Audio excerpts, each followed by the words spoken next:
అసభ్యకరమైన మాటలు అనే కంటే అసహ్యకరమైన మాటలు, నీచాతి నీచమైన మాటలు మాట్లాడినటువంటి వాడు బోరగడ్డ అనిల్ కుమార్ అనేటటువంటి వ్యక్తి.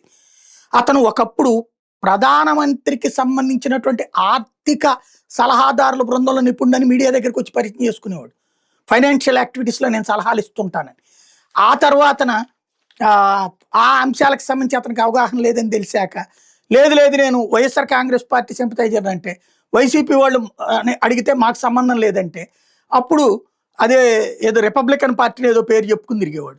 ఫైనల్గా నోటికొచ్చిన బూతులు, నోటికొచ్చిన కారుకోతలు, జగన్ నాకు చుట్టం, లేకపోతే వివేకానంద రెడ్డి నాకు పెదనాన్న అవుతాడు, ఇట్లాంటివి చెప్పుకు తిరుగుతూ ఉంటాడు.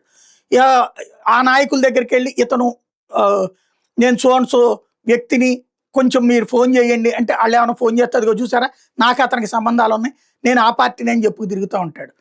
ఇతనికి వాస్తవంగా ఏంటంటే ఇట్లాంటి నోటి దోలే ఉన్నటువంటి వైఎస్ఆర్ కాంగ్రెస్ పార్టీలో ఉన్నటువంటి ఒక మాజీ మంత్రి, మాజీ ఎమ్మెల్యే, ఇప్పుడు ప్రస్తుతం ఓడిపోయాడు అనుకోండి, అతనికి నోటి దోలే, నోటికొచ్చిన కారు కోతలు కూసేవాడు, అడ్డదిడ్డమైన కారు కోతలు కూసేవాడు. అతను ఇతన్ని సమర్థిస్తూ వచ్చాడు.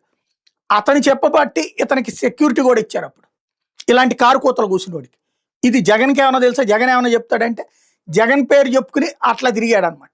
ఇప్పుడు తాజాగా జైలు నుంచి జైల్లో రిమాండ్ అయ్యి బెయిల్ మీద బయటకు వచ్చి ఇప్పుడు మళ్ళీ నన్ను బయటకు విడిపించిందే జగను, అట్లాగే జగన్కి మనిషిని నేను అని చెప్పుకుంటున్నటువంటి వేళ వైఎస్ఆర్ కాంగ్రెస్ పార్టీ నాకు సంబంధం లేదని ప్రకటించడానికి ముందు కూడా మళ్ళీ సజ్జల మిగతా వాళ్ళు వెళ్ళి జగన్ దగ్గరికి వెళ్ళి ఇదిగో దీంట్లో ఏం చేయమంటారంటే, అసలు అతనికి మనకేంటి సంబంధం లేదని చెప్పేయండి, ఆ విషయం ప్రకటించేసేయండి అని చెప్పారు.